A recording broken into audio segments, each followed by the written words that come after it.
This audio reading is from the book Christ's Incarnation, the Foundation of Christianity by Charles Spurgeon. Our selected reading, The Incarnation and Our Sonship. The Lord Jesus Christ has come in human flesh that his people might receive the adoption of sons. What does this expression mean? Why, to feel, now I am under the mastery of love, as a dear child who is both loved and loving. I go in and out of my Father's house, not as a casual servant called in to work and paid by the day or the week, but as a child at home. I am not looking for hire as a servant, for I am ever with my Father, and all that he has is mine. My God is my Father, and the light of his countenance makes me glad. I am not afraid of him, but I delight in him, and nothing can separate me from him. I feel towards him that perfect love which casteth out fear, and I rejoice to be owned as his child. Try and enter into that blessed experience if you are indeed a believer in the Lord Jesus Christ.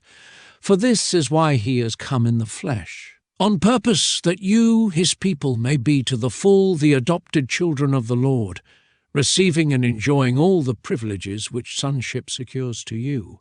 Then next, exercise your heirship. One who is a son, and who knows that he is the heir of all his father's estate, does not pine in poverty, nor act like a beggar. He looks upon everything that his father possesses as being his own. He regards his father's wealth as making him rich. He does not feel that he is stealing if he takes what his father has made to be his own, but he makes free with it. I wish believers would make free with the promises and blessings of their God. Help yourselves to all that he has laid up in store for you, for no good thing will the Lord withhold from you if you walk uprightly. All things are yours, you only need to use the hand of faith, and so to take possession of them. If you appropriate a promise of your father's, it will not be pilfering. You may take it boldly and say, "This is mine." Your adoption into the family of God brings with it large rights. Be not slow to claim them.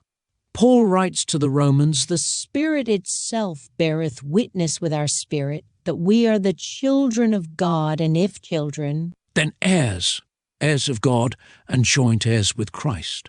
Among men, sons are only heirs in anticipation so long as their fathers are alive.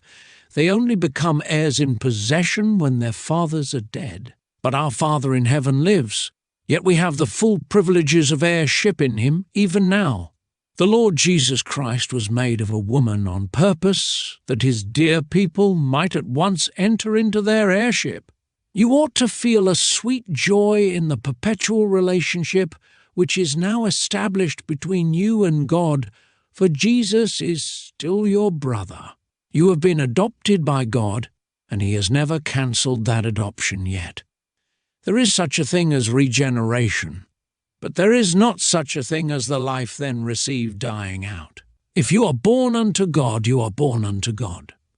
The stars may turn to coals, and the sun and moon may become clots of blood, but he that is born of God has a life within him which can never end. He is God's child, and God's child he shall be forever. Therefore, let him walk at large like a child, an heir, a prince of the blood royal of heaven, who bears a relationship to the Lord which neither time nor eternity can ever destroy. This concludes our reading. Thank you for listening.